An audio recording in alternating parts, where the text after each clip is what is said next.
Ce que j'aimerais dire, c'est vu qu'on n'a aucune réponse de notre tutelle, malgré toutes les interventions, malgré les demandes qu'on a faites, maintenant on n'attend plus que l'action et l'écoute de Sa Majesté le Roi.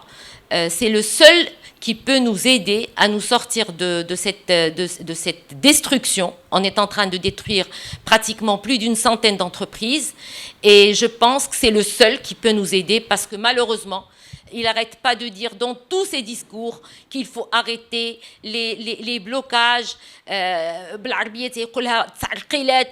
L'administration, moi, personnellement, je vais parler maintenant de mon cas précis. Moi, personnellement, je suis marocain du monde. Je suis rentrée. J'ai démissionné de mon poste industriel. Heureusement que j'ai gardé mon poste universitaire de professeur associé. C'est grâce à ce poste que je vis au Maroc.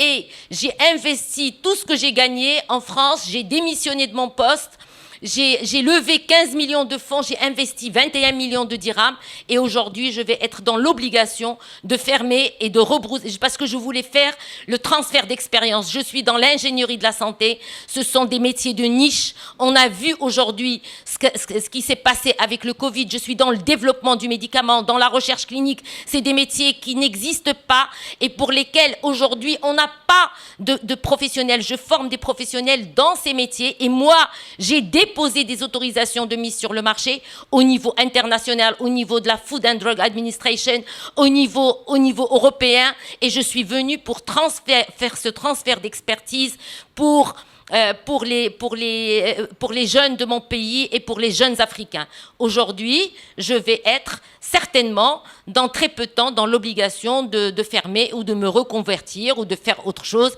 Je trouve ça très dommageable, surtout après le dernier discours de Sa Majesté, où il encourage le retour des Marocains du monde pour investir. Quand ils verront mon histoire, personne ne voudra venir investir au Maroc. Je suis désolée.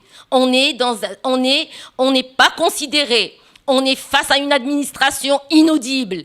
On ne tient pas compte de l'expérience. On ne tient pas compte de l'expertise. Il n'y a que les tricheurs qui gagnent dans ce pays. Je suis désolée de le dire. Il n'y a que les gens qui savent détourner les lois, les tricheurs qui peuvent gagner dans ce pays. Et c'est malheureux. C'est malheureux et je suis désolée de finir mon propos avec cette note qui est totalement négative pour mon pays.